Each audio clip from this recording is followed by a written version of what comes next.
Welcome back, everyone. It's 5:15. Todd, I feel like the rain yesterday and early today is helping us a lot with the drought. Oh yeah, I mean, we need so much more. We need so much more. Right. But you know what? On the surface, Right.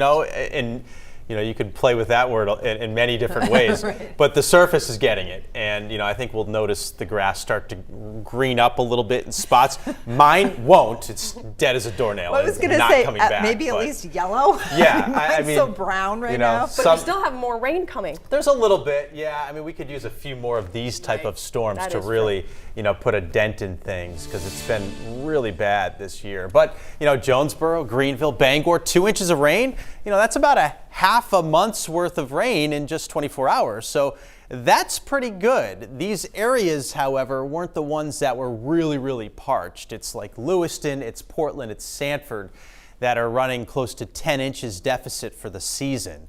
So you get like a half an inch of rain from this storm, and it's just kind of a drop in the bucket, so to speak. No pun there intended. All right, we do still, though, have the rain, as Hannah was mentioning. It's steadiest right now to the north and west of Portland. Although it is going to be a wet morning, it's not going to be really heavy rain if you're right along the coast or down in York County. But there is some steadier, heavier rain out near Sebago Lake in northern parts of York County. Oxford Hills seeing some downpours. Route 2 North, some downpours over to Coos County as well. So in those spots, if you're driving around, slow down your speed a little bit. You may do some hydroplaning. Radar not seeing anything in Bangor, but there's still a little mist and some drizzle falling in a lot of these towns throughout eastern Maine, where we picked up 2 inches. And we'll continue to see some scattered showers right up into the early afternoon too. This is that rare August coastal low, which is slowly creeping up the coastline, and eventually we'll get into the Canadian Maritimes. And then we'll see some high pressure work in. So once we get rid of this, it's not like it ends our summer. Our summer gets right back into it, and we'll be seeing the sunshine again for the weekend, and it'll be quite warm around here too. It temps around 85.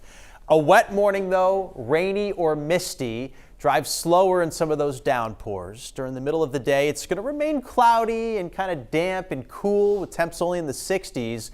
And there will still be some showers around, but there'll be much fewer ones, and the focus will begin to shift to northern Maine and to the mountains, not so much along the coastline, where this afternoon we'll probably see some brightening at the very least, and maybe even some sunny breaks toward the end of the day as the breeze kicks up out of the northwest. It's a drier direction, and temps along the coast will get close to 70, especially down in York County. But I think a lot of the Pine Tree State today is in the 60s, way below where we should be. We should be up around 80 degrees, so it's not really going to be feeling like summer today. But it will tomorrow, and it will all weekend long. Sunshine for 3 days in a row, 80 tomorrow, mid-80s on Saturday and Sunday.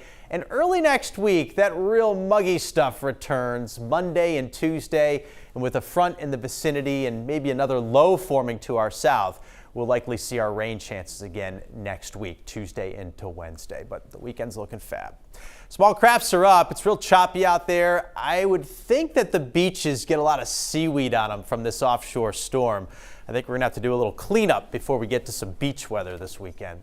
So watch the waves along the coastline. Rain lingering for the morning. It'll taper off this afternoon, tries to brighten a little, highs in the 60s. Everyone gets that sun back tomorrow near 80 degrees, and it's going to be hot over the weekend. Saturday and Sunday, we're looking at highs in the mid-80s with plenty of sunshine. Early next week, downpours possible Tuesday into Wednesday. So we could be looking at some more beneficial rain for a little while there early next week. At least we're getting these chances again. Right. And we're still getting the good summer weather too at the same time. Which is nice. Yeah, on the weekends. On the weekends, which is Perfect timing. Really want it. Yeah. Good stuff. All right, thank you, sir. Sure.